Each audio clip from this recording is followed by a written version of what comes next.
menyampaikan bahwa yang benar itu hanya datang dari satu. Mudah-mudahan apa kita sampaikan referensinya tetap yang kita rujuk kepada referensi yang maupun referensi yang digunakan di Indonesia maupun di dunia. Baik Ibu dan Bapak, izinkan saya menyampaikan sesuai dengan apa permasalahan kita yang telah diawali tadi oleh Bapak Peter yang pertama, kemudian terakhir oleh Pak Aul. Jadi permasalahan utama kita hadapi adalah masalah kuantitas dan kualitas madu. Itu masalahnya. Lalu kita akan coba uraikan nanti tentang faktor-faktor yang menyebabkan kualitas maupun kuantitas, dan apa tuntutan pasar hari ini, apakah itu pasar lokal maupun pasar internasional. Kita coba lihat dulu ini, bahwa kualitas madu di mana saja lah gitu, kualitas madu dan kuantitas dan kualitas madu ini dipengaruhi atau ditentukan oleh 4 faktor utama ini.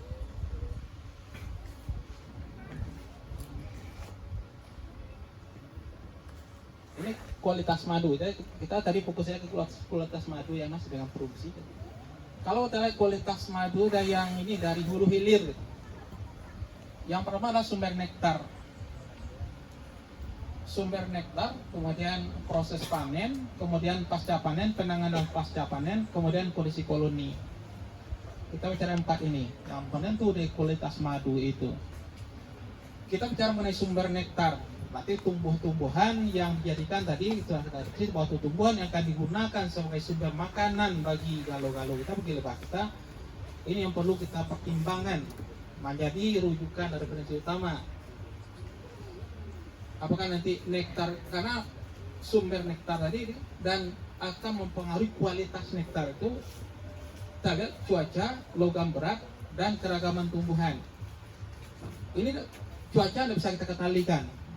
Hujan, panas, itu tidak bisa kita kendalikan. Hanya itu kan, hujan, panas tidak bisa kita kendalikan. Keadaan cuaca hanya Allah yang mengatur, ada yang mengaturnya adalah bukan masalah kita. Kemudian kalau masalah logam berat itu kan asalnya dari pestisida. Dari pestisida yang digunakan, yang kita gunakan setiap hari, apakah petani atau tetangga kita menggunakan pestisida untuk mengendalikan hama tanaman, itu bisa kita kendalikan. Bagaimana kita nanti memilih lokasi yang bebas dari pestisida. Tadi dengan alhamdulillah kita dengan hutan kemasyarakatan, dengan polisi hutan, barangkali ini bisa diantisipasi bahwa lokasi kita bisa kita yang bebas menggunakan pestisida. Lalu kalau kemana kan yang masalah, kalau masalah di hutan yang masalah adalah pengendalian dengan herba, pengendalian herbisida, pengendalian rumput. Juga mengandung nanti yang kita uraikan apa saja kandungan pestisida yang masuk ke dalam madu, itu juga akan jadi terukur dari kualitas madu. Jadi ini kita logam berat itu asalnya dari penggunaan pestisida atau racun yang kita gunakan untuk mengendalikan hama tanaman bagi kita petani. Bagaimana kita menjauhkan lokasi kita dari orang atau tetangga-tangga atau masyarakat yang intensif menggunakan pestisida. Kenapa demikian? Nanti akan ada kualitas madu ditentukan oleh logam berat dan residu pestisida yang terkandung dalam madu. Berikutnya kita lihat ini kan, kalau keragaman tumbuhan, apakah kita akan mengacu tadi harapan ada, kenapa ada nama madu kaliandra, madu durian, madu rambutan. Kita mengacu kepada tumbuhan yang dominan. Tidak mungkin kita gambarkan yang tadi, kalau ada Bang Ul menyampaikan tadi ada madu yang di akasia, sehingga kan khusus satu jenis tanaman, monokultur tanaman satu jenis, sehingga kualitas madu yang dihasilkan itu sama itu, karena tanaman penghasil nektar sama. Misalnya akasia, kita berdiri di akasia, maka akasia yang ada di sana memang bisa kita buat. Tapi kondisi kita hari ini, kita menempatkan kalau itu adalah dalam multiflora, berarti keragaman sumber tanaman yang berbunga sepanjang hari itu harus kita tingkatkan di sini. Apakah mencukupi? Tidak. Jadi bagaimana? Ini menyangkut tentang sumber nektar. Apakah kita bisa menjelaskan ini kan gimana? kalau sumber nektarnya berlimpah. Tapi kita tahu yang berlimpah mana maksud berlimpah? Berapa kita analisis kebutuhan koloni, berapa jumlah nektar yang dihasilkan dari total yang ada di daerah. Apakah kita bisa perhitungkan berapa kebutuhan koloni, satu koloni per hari? Yang telah dihitung adalah kebutuhan setara. Dengan itu kalau tora disetarakan dengan serana, kebutuhannya itu 250 liter per hari. Satu koloni dengan jumlah koloni sekitar 5.000 sampai 6.000. Apa yang dominan di daerah kita kalau kita bicara mengenai meningkatkan kuantitas dulu, jumlah volume. Jadi jangan salahkan ini nggak bisa, ini kalau makan ini bisa kita kendalikan. Jangan kita salahkan mesin produksi. Apa mesin produksi? Lepas nyala mesin. Bahan bakunya kita yang mengadakan. Bagaimana caranya? Apakah akan kita tambah? Maka itu hitung berapa jenis tanaman yang berbunga sepanjang hari. Tadi sampai apa berapa? Misalnya kelapa. Kelapa itu sangat sedikit madunya, nektarnya. Kita sudah hitung. Dari 50 sampai 300 butir yang kecil kita tarik, kita vakum. Nektar itu hanya volumenya itu 0,013 dari 300 butir yang kita vakum dengan mikropipet. Kalau kita andalkan kelapa, tidak usah lah gitu. Sehingga rekomendasi untuk kelapa itu untuk serana hanya 12 kotak per hektar. Jadi, apalagi pinang yang kita andalkan. Apa yang kita andalkan? Yang banyak itu adalah pisang, pepaya itu kualitas madunya bagus dan volumenya banyak. Itu bisa memperbanyak. Jadi kalau kita bicara mengenai bagaimana meningkatkan kapasitas produksi, terlebih kita bagaimana menjadikan tanaman-tanaman sumber pakan yang produksinya cepat, banyak. Bagaimana untuk tipe bunga? Ada bukan AMP? AMP berapa produksi nektarnya sana? Sangat sedikit kan? Pusing bapaknya. Bagaimana kita kemarin kombinasi? Bagaimana kita mengkombinasikan sumber pakan itu dari apa? Dari tanaman-tanaman yang paling cepat bunga. Apa yang berbunga nektarnya banyak? Di antaranya mentimun. Dari komunitas itu mentimun misalnya, pare itu nektarnya banyak, disukai selebah. Dapur hidup, petani lain juga hidup. Bagaimana sekarang menggagas petani yang tidak menggunakan pestisida itu? Pekarangan. Jadi kalau kita mau meningkatkan produksi, mau meningkatkan perekonomian keluarga, kita bagaimana berbeda terintegrasi seperti itu. Pemanfaatan apa-apa saja yang ada di sekitar kita. Jadi bagaimana kita memperbaiki sumber nektar kita. Kalau sumber nektar diperbaiki, kualitas madu dijamin bisa diperbaiki itu. Karena pokok permasalahan madu di sini, tidak lain pada sini sumber nektarnya. Oh, kualitasnya ujungnya sini juga. Kuantitas tergantung sana juga gitu. Lalu kemana kita mau meningkatkan kualitas dan kuantitas? Mari kita ini. Kalau memang cuaca tidak bisa kita kendalikan, yang dua ini bisa kita kendalikan. Bahwa kita memperbanyak tanaman-tanaman yang berbunga sepanjang hari. Kalau tadi misalnya kebutuhan satu hari di 250 ml, kan 4 liter itu. Kalau kita hitung itu dengan jumlah anggota kan masih sempat juga ada menumpuk untuk kita sebagian. Jadi ini bagaimana kita mencari itu analisis kebutuhan koloni gitu. Nah, jangan apalagi kita lihat lahan kita hanya 50-50 Pak. Di Tepar Pulau koloni 40 kotak, jaraknya 2 meter. Habis kuantum aja kan, jadi seleksi mana? Terjadi kompetitif yang sangat kuat sehingga ada koloni yang sering menyerang, ada pertumbuhan koloni kurang, kemudian produksi rendah. Bahan baku ada yang kedua pabrik banyak, bahan baku ada apa ibu? Nah, ini satu. Yang kedua kita lihat ini menyangkut tentang produksi. Kalau peningkatan kapasitas produksi atau kuantitas. Kalau ini yang kedua kita lihat kualitas itu ditentukan oleh proses panen. Periode panen, kemudian seleksi pot ke panen, alat panen. Periode panen itu berapa? Kalau kita mau juga baik kan, kualitas madu sangat ditentukan oleh periode panen. Seleksi pot itu alat. Kalau panen kita sekali sebulan, atau di mana kita mau panen, tidak ada periode tertentu. apa yang diharapkan nilai lebih daripada madu galo-galo itu adalah materi-materi yang ada di dalam propolis atau larutan dari potnya itu yang terbuat dari propolis itu yang larut ke dalam madu, itulah yang diharapkan memberi nilai tambah. Maka permintaan pasar sekarang berapa periode panennya? Apakah sebulan, berkali sebulan, berapa periode panen? Sehingga kualitas madu itu mana? Semakin lama dipanen, semakin panjang periode panen, semakin bagus kualitas madu. Apa yang pertama? Yang pertama, materi-materi yang masuk ke dalam madu. Yang kedua, kadar airnya juga berkurang, semakin berkurang. Yang selama ini yang banyak kita panen adalah madunya, madu yang belum matang, madu apa buktinya? Potnya masih terbuka, sudah kita masih ada juga corong hawanya, kita panen juga.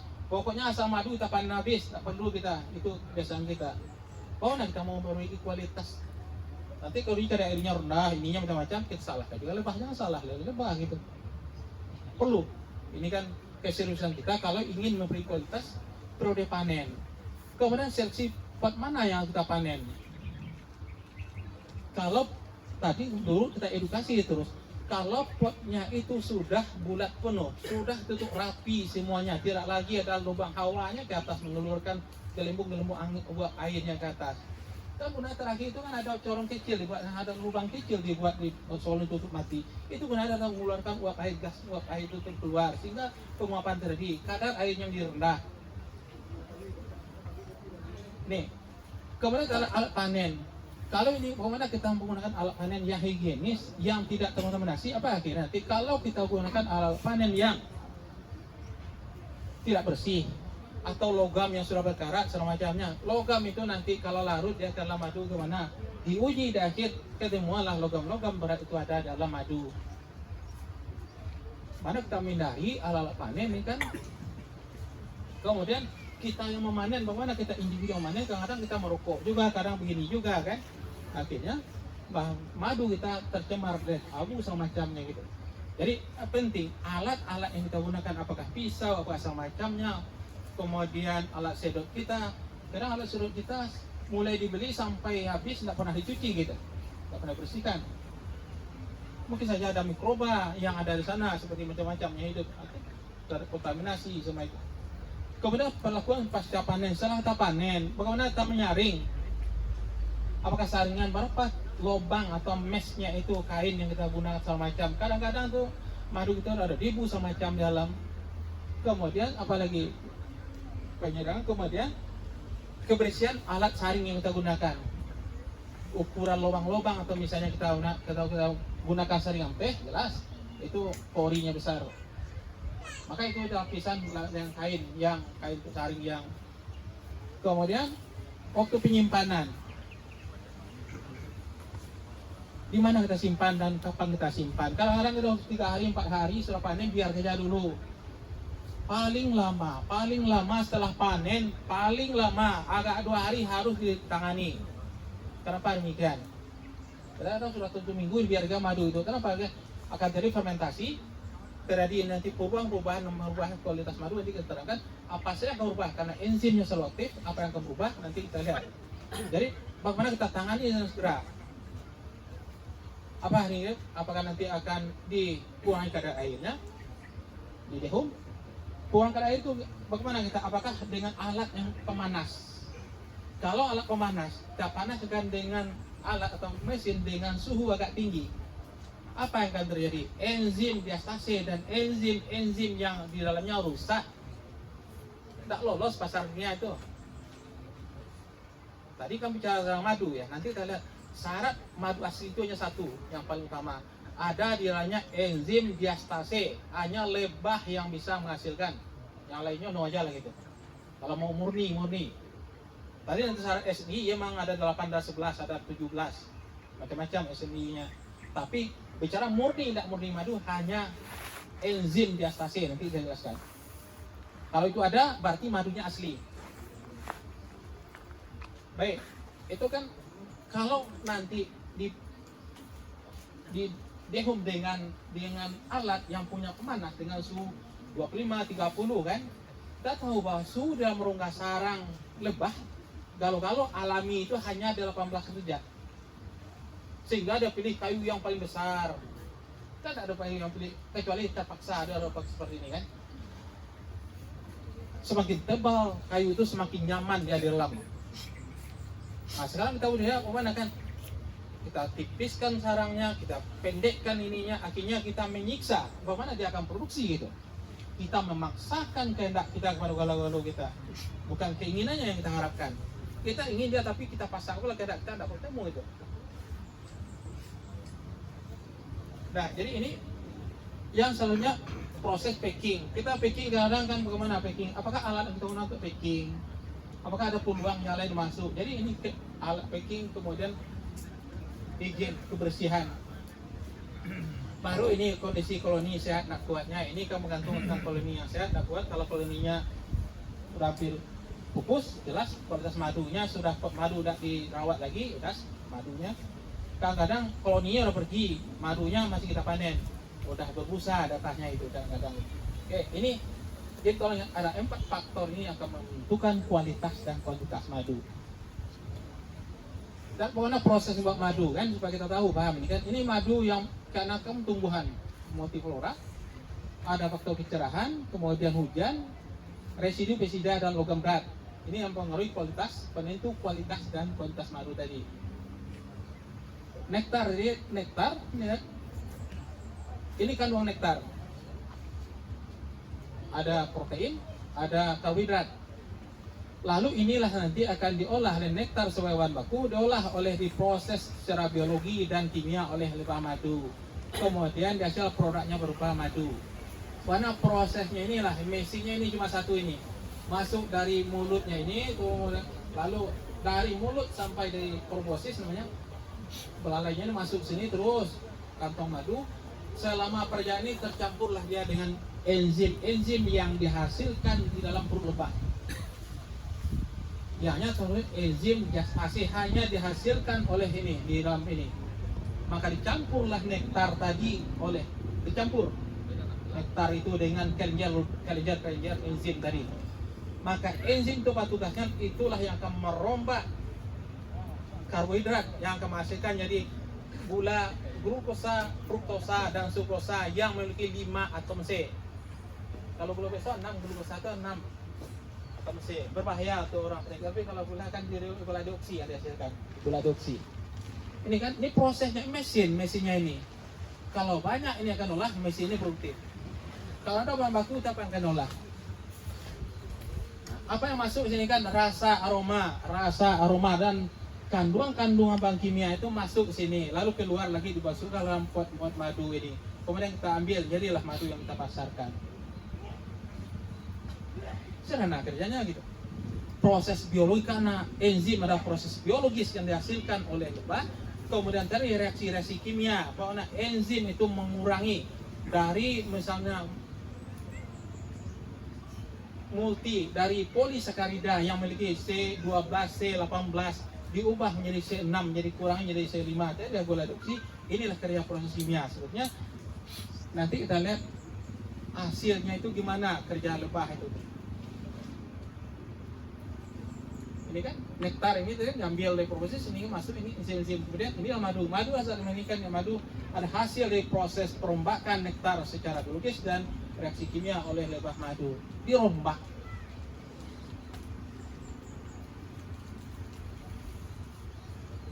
Ini enzim. Jadi tadi pertama yang syarat, kalau syarat ini enzim kita jadi enzim diastase. Ini konsep enzim tadi kan. Enzim ini merupakan protein dan hanya aktif pada keadaan tertentu. Enzim akan cepat rusak apabila kondisi terlalu asam, terlalu basah, terlalu panas, atau logam berat. Kalau hanya rusak. Jadi maka mendehum tadi kan bagaimana kita dihum dengan bagaimana kemarin kita diskusikan dengan beberapa pengguna. Dia mengharapkan bahwa dehum itu bukan dengan alat, tapi bagaimana dilakukan dengan suhu ruang, sehingga proses penguapan air yang berada di dalam madu itu terjadi secara alami. Jadi aktivitasnya enzim ditentukan dengan diastase.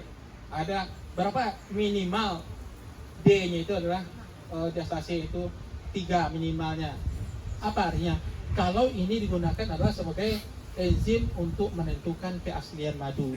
Kalau nggak ada enzimnya itu, enzim diastase, kita lihat kalau nggak ada enzimnya, enzim diastase mengkonversi ini kan, ini apa enzim diastase? Yang diastase itulah enzim. Kalau nggak ada enzim itu dalam madu palsu.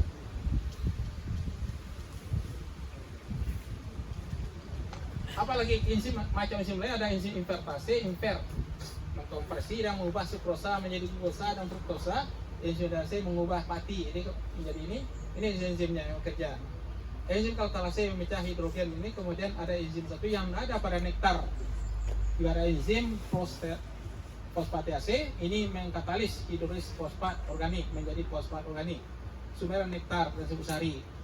Jadi kalau di dalam madu tercampur antara serbuk sari itu bipolen, bipolen itu kadang kan ada campur dalam madu. Hasil banyak tuh Pak. Polen itu dalam madu, itu penelitian banyak sekali. Ada polen yang kalau itu dibiarkan dalam madu, apalagi dengan baru perubahan ini kan, maka dalam waktu berapa hari madu kita ini terjadi perombakan protein oleh enzim itu, madu menjadi rusak.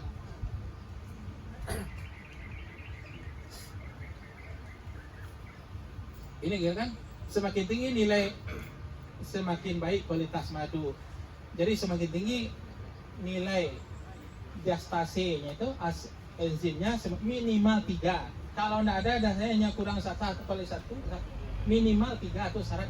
Jadi syarat SNI madu nasional maupun nasional. Jadi tadi bicara mengenai madu palsu madu, ini aja indikatornya satu. Ada enggak enzim diastasenya? Ini balik ini menjadi setelah ini kita terangkan di bawah nanti. Kemudian HMF. Ini menjadi penentu kualitas madu yang kedua. Hidroksimetil sulfural. Ini sebetulnya sederhana dapat kita katakan adalah gula-gula sederhana yang ada di dalam madu. Ini senyawanya nanti C-nya C6 tapi sudah dioksi C-nya Pak. Sudah berkurang. Jadi ini nanti ada alat diukur dan alat keluarlah. Ini senyawa kimia.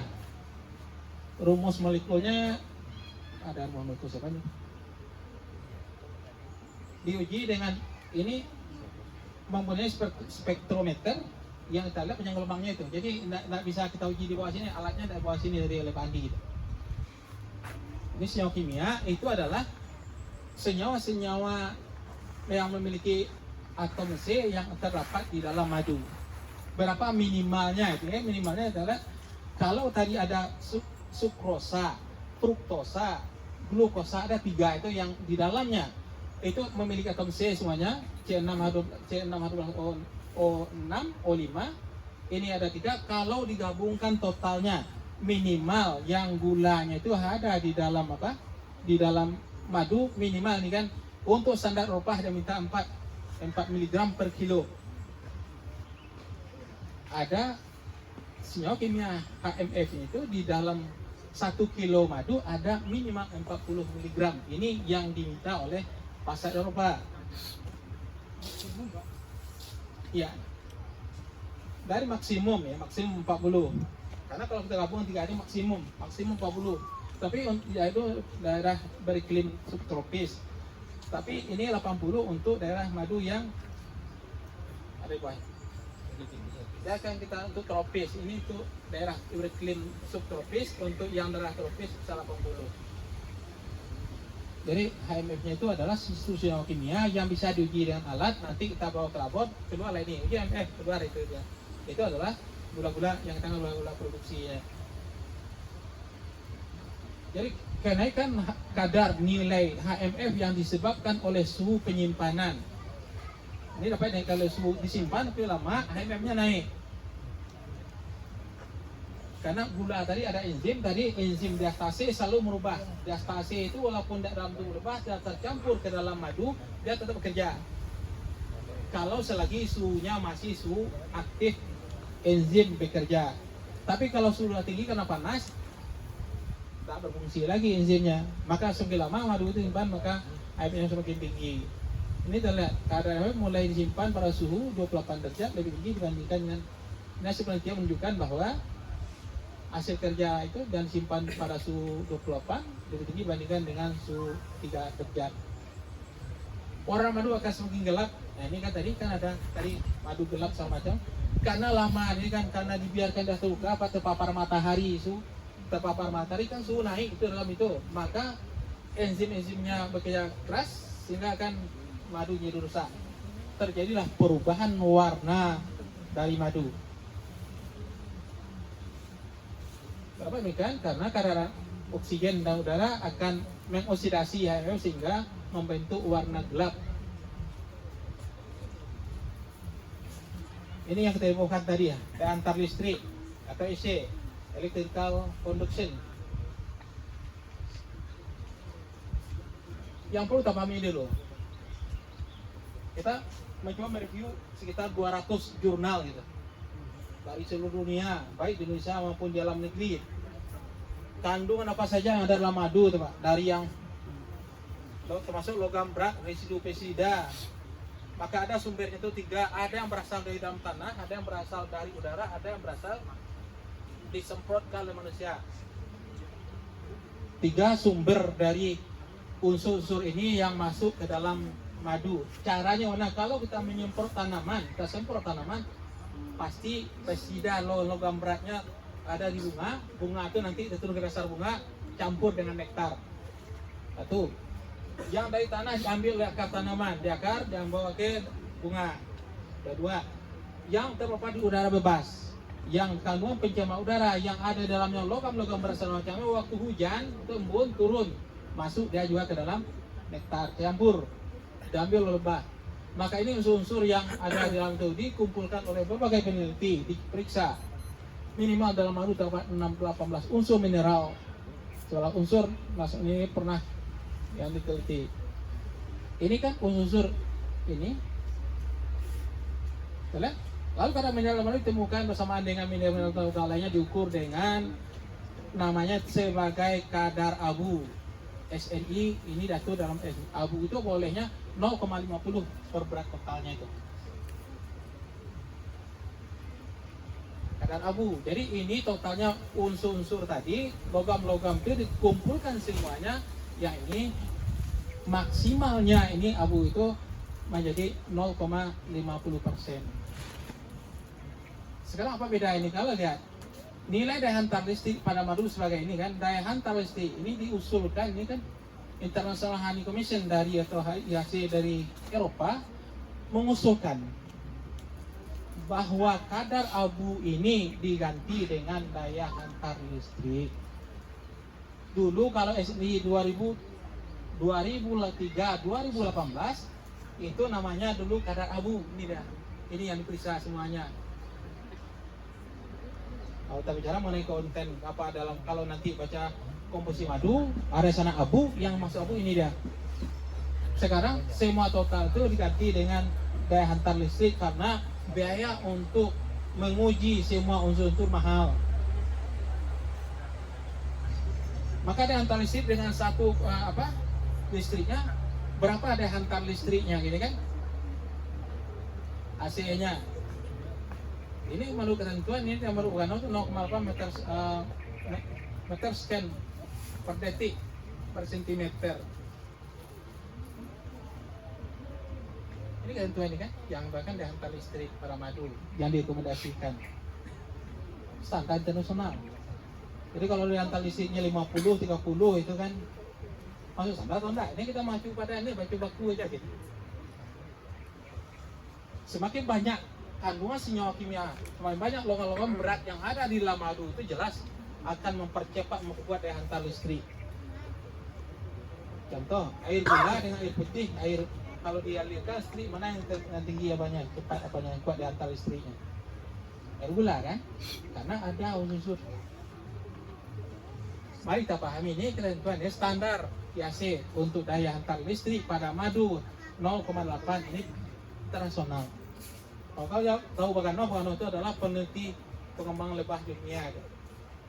Kalau pasar minta daya hantar listriknya makin besar, itu tidak apa-apa. Kalau mintanya itu kan, tidak apa-apa kan. Tapi kalau mintanya sebesar ini, emang ini susah mantunya. Kenapa demikian? Balik tadi. lokasi budidaya kita di mana. Balik ke awal tadi kan kita sumber nektarnya. Kalau banyak ini ditemukan, hasil penelitian menunjukkan bahwa kalau banyak ini ditemukan dalam madu, kita menempatkan koloni-koloni kita di pinggir jalan raya, di tempat transportasi umum, atau dekat pabrik, dekat Gunung Merapi. Ini kondisinya banyak. Ini saya minta tulis aja, saya sampaikan ini kan referensinya ada tulis ini kan, artinya kita bukan mengada-ngada, ini kan ini kondisinya. SI Madu 24, ini kita lihat standar Madu 2024. Ini yang aktif 2004 ini kita lihat ada 10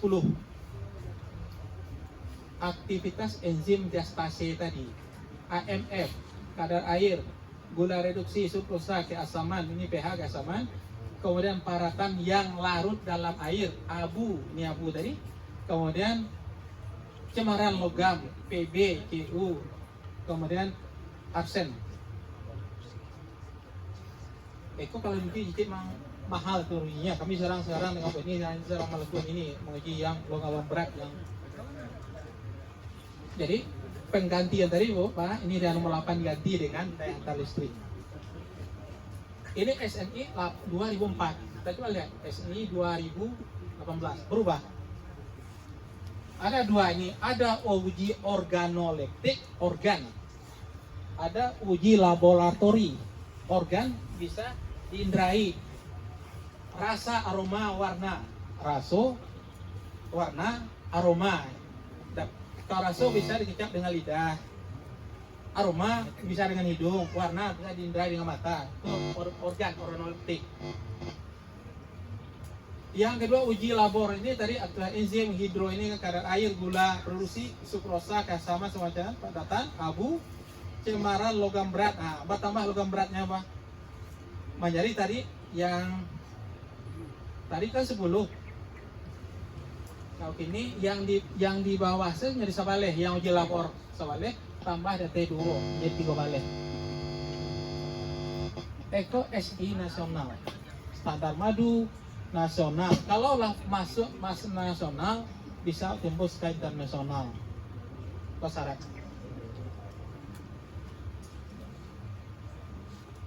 Ini untuk yang telah dicoba menguji contoh ya, nilai kualitas sampel madu heterotilgoma itama dari ini. Aduh, orang ini hasilnya. Ini contoh ya, ini contoh hasil penelitian yang ini contoh untuk Itama yang pernah dilakukan baru-baru ini.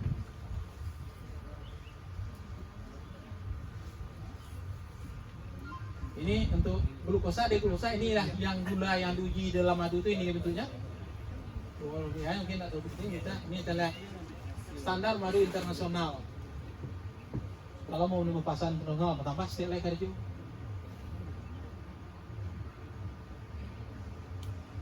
Ini kalau kita cerita. Baik, tadi kita sepakat diperpanjang diskusi, disebutkan presentasi. Kita sepakat tadi nak gitu ya. Baik, demikian. Assalamualaikum warahmatullahi wabarakatuh. Waalaikumsalam warahmatullahi wabarakatuh. Tergantung suwo. Itu dua lembar terakhir itu yang harus kita bahas sepertinya ya Bapak Ibu. Kualitas yang internasional tadi. Sepertinya waktu habis, tapi nasi alun habis. Oke, kita perdalam nanti. Selanjutnya kita mintakan penjelasan tentang persyaratan ekspor. Yang ini dalam hal ini akan disampaikan oleh Bapak Dr. Hewan Handito Kurniadi dari Balai Karantina Hewan, Ikan dan Tumbuhan. Kepada Bapak kami persilakan.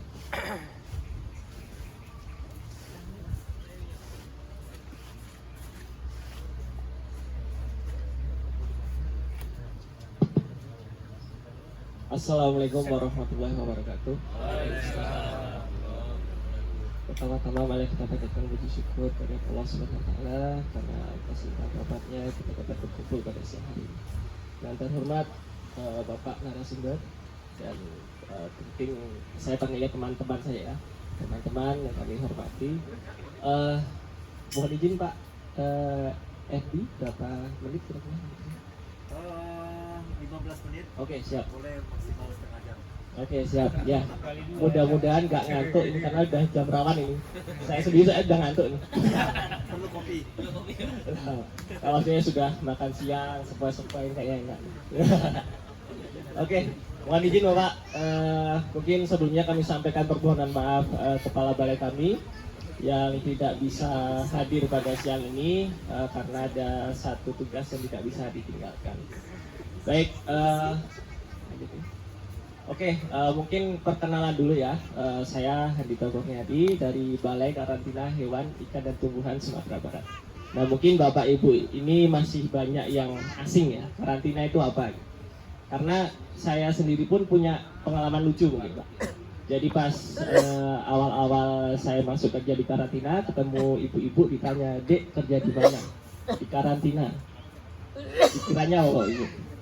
Dikiranya tempat audisi penyanyi. Biasanya kan ada ajang acara musik, kemudian di karantina pesertanya. Seperti itu. Pas ada pandemi agak mendingan, orang udah mulai kenal prinsip-prinsip karantina. Karantina itu sebenarnya apa?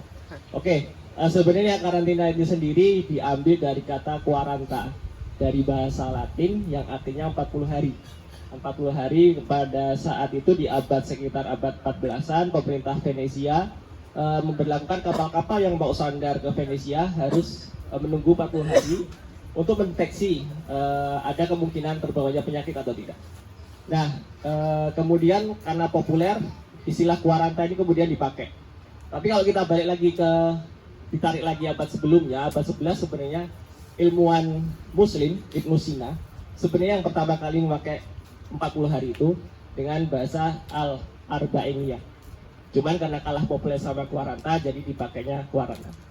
Baik, kalau secara definisi undang-undang, ini Undang-Undang Nomor 21 Tahun 2019 yang kami pakai sekarang, karantina adalah suatu sistem mencegah masuk, keluar, dan tersebarnya hama penyakit hewan, hama penyakit ikan, serta organisme pengganggu tumbuhan karantina, serta pengawasan dan pengendalian terhadap keamanan pangan dan pakan. Kemudian ada pengawasan terhadap produk rekayasa genetik, sumber daya genetik, agensi hayati, jenis asing invasif, tumbuhan dan satwa liar yang diekspor, artinya dilalu lintaskan, diekspor, impor, ataupun antar area. Oke, lanjut.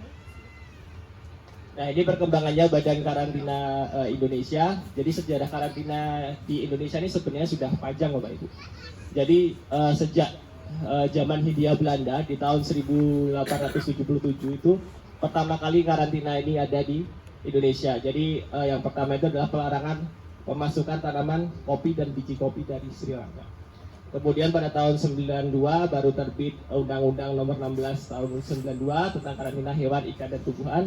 Kemudian yang terbaru di tahun 2019 terbitnya Undang-Undang karantina hewan, ikan dan tumbuhan. Kemudian di tahun 2023 terbitnya Peraturan Presiden, jadi terbentuknya Badan Karantina Indonesia, yaitu suatu lembaga non-kementerian langsung di bawah Presiden Bapak Ibu. Oke, bisa lanjut. Nah, ini profil kami Badan Karantina Hewan, Ikan dan Tumbuhan Sumatera Barat. Mohon izin, ini Kepala Balai kami, Dr. Ibrahim. Jadi mohon izin nanti kalau lihat di pamflet ini spanduk ini sepertinya salah. Jadi takutnya nanti ketemu beliaunya dipanggil Dr. Handito. Nanti saya dikiranya mau kudeta, Pak.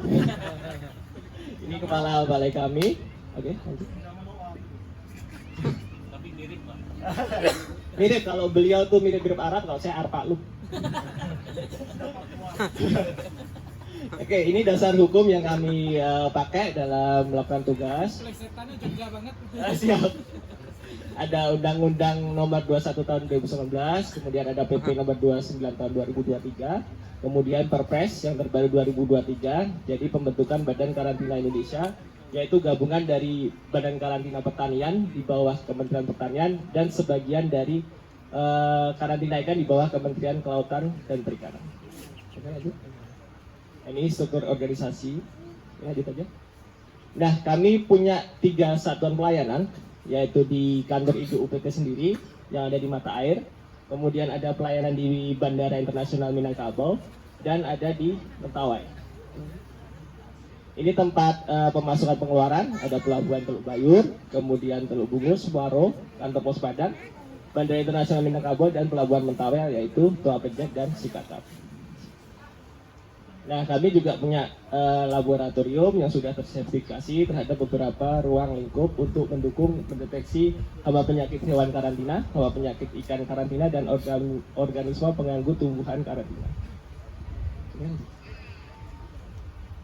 Nah, ini tugas pokok kami sebenarnya hampir sama dengan definisi undang-undang tadi. Jadi melakukan pencegahan masuk, keluar serta tersebarnya hama penyakit hewan karantina, kemudian hama penyakit ikan karantina dan organisme pengganggu tumbuhan karantina, serta pengawasan terhadap mutu pangan dan pakan, kemudian agensia hayati, jenis asing invasif, dan TRG.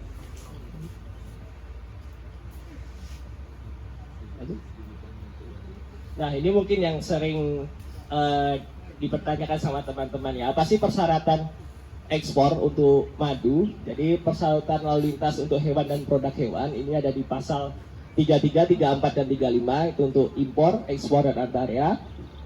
Serta yang terkhusus untuk ekspor ada di pasal 59 di PP nomor 29 tahun 2023. Jadi persyaratan pertama Bapak Ibu yaitu melengkapi sertifikat kesehatan. Kemudian yang kedua, memasukkan atau mengeluarkan media pembawa itu melalui tempat pemasukan dan pengeluaran yang telah ditetapkan. Kemudian yang ketiga adalah melaporkan dan menyerahkan kepada pejabat karantina untuk dilakukan tindakan karantina. Kemudian ini yang terakhir, ini untuk khusus ekspor. Jadi pengeluaran hewan dan produk hewan ini sesuai dengan persyaratan negara tujuan. Nah, ini alur pengeluaran produk hewan. Yang pertama, penyampaian rencana pengeluaran paling lambat 1 hari sebelum pengeluaran. Kemudian seperti tadi, melalui tempat pengeluaran, kemudian melaporkan dan menyerahkan kepada pejabat karantina. Kemudian dilengkapi dengan persyaratan dokumen lain. Dan selain dokumen lain, harus memenuhi persyaratan lainnya berdasarkan persyaratan negara tujuan. Kemudian baru kami terbitkan sertifikasi sanitasi produk hewan. Gitu ya. Nah, ini mungkin sebelum masuk ke persyaratan beberapa negara pengimpor madu, mungkin kita juga lihat bagaimana sih perdagangan madu internasional ini. Ini data di 2022. Ini data saya ambil dari Observatorium of Economic Complexity. Jadi di dunia ini kalau berdasarkan data OECD itu perdagangan madu internasional ini senilai 40 triliun rupiah. Dan di mana sih negara pengimpor yang paling besar? Ternyata kalau dari data OECD adalah Amerika Serikat. Kalau secara negara kemudian diikuti Jerman, kemudian yang di Asia ada Jepang. Cuman kalau kita lihat benua, sebenarnya Eropa yang lebih banyak mengimpor madu. Nah, kemudian negara mana sih yang paling banyak mengekspor madu? Negara yang paling banyak mengekspor madu adalah New Zealand, Pak Ibu. Kemudian diikuti Argentina, kemudian Cina, Cina dulu, kemudian Argentina dan India. Itu adalah negara-negara pengekspor yang terbesar di dunia. Oke, lanjut. Nah, bagaimana dengan perdagangan madu di Asia Tenggara ini? Kita lihat ini ekspor kita didominasi ke Singapura 87% dengan nilai total ekspor 4,8 miliar dolar. Jadi itu sekitar kalau dengan kurs sekarang berarti sekitar 64 miliar. Sedangkan kalau kita lihat, nah ini kan 87% kita ekspor ke Singapura. Tapi kita lihat kebutuhan di Singapura. Ternyata ekspor kita belum memenuhi pasar Singapura. Pasar Singapura masih dimenangi oleh dari New Zealand. Dengan nilai kalau keseluruhan pasar Singapura adalah sekitar 436 miliar. Jadi Indonesia masih sekitar 12,8%. Oke, lanjut. Nah ini kalau dibandingkan dengan negara-negara tetangga, Singapura dengan Malaysia, memang secara nilai Indonesia ini masih menang ya, masih sekitar 64 miliar. Kalau di Singapura sekitar 36 miliar, sedangkan Malaysia sekitar 30 miliar. Cuman ini ada yang unik di Indonesia nih Pak. Coba Bapak Ibu perhatikan. 87% ngeblok di Singapura. Ya kan? Kalau terjadi apa-apa di Singapura, misal mereka nggak mau lagi, habis. Kita lihat di Singapura, Malaysia, mereka mulai menjajaki ke Amerika. Malaysia mulai menjajaki ke Amerika dan benua Eropa. Nah, itu ya gambaran seperti apa perdagangan madu di Asia Tenggara. Oke, lanjut. Nah, kita lihat persyaratan ekspor madu ke Amerika. Amerika ini tadi kita lihat adalah negara pengekspor terbesar, sekitar 27% dari ekspor madu di dunia. Nah, persyaratan pertama adalah jadi semua fasilitas ini, fasilitas produksi madu maksudnya, mulai dari panen, kemudian pengolahan, penyimpanan, proses packing dan transportasi itu harus terdaftar di FDA. Jadi semacam dinas Kementerian Pertaniannya Amerika. Nah, itu kalau di bahasa umum sebenarnya mereka menekankan traceability atau ketelusuran. Jadi mereka ingin ada suatu sistem yang memastikan barang misal madu ini dari mana pengolahnya, dari mana packingnya, sampai ke petaninya. Jadi itu runut semuanya. Kemudian yang kedua adalah mereka si importir harus memastikan bahwasannya madu yang diekspor ke Amerika ini harus menerapkan HACCP. Jadi Hazard Analysis and Critical Control Point itu. Seperti itu. Kemudian yang nomor 3, sebelum masuk mereka harus melapor ke FDA-nya Amerika Serikat. Kemudian untuk peraturan label, yang pertama harus ada grade, kemudian harus ada tanda. Jadi ada tanda inspeksi secara kontinu atau sampling, kemudian tertulis jelas dalam label, kemudian disertai dengan negara asal dari madu. Nah, kemudian ada, nah ini juga sama, jadi harus kalau itu madu murni dibilang madu, cuman kalau campuran juga dibilang campuran. Nah, yang terakhir ini adalah informasi mulai dari transportasi, manufaktur, sampai ke petani. Jadi sekali lagi mereka butuh traceability atau ketelusuran. Oke, lanjut. Nah, ini persyaratan ekspor madu ke Jerman. Kita tahu Jerman tadi kalau nggak salah terbesar kedua, pengimpor terbesar, yaitu sekitar 11%. Nah, ini kalau Jerman persyaratannya lebih, mereka memakai persyaratan Uni Eropa. Jadi hampir sama dengan Amerika tadi. Yang pertama mereka harus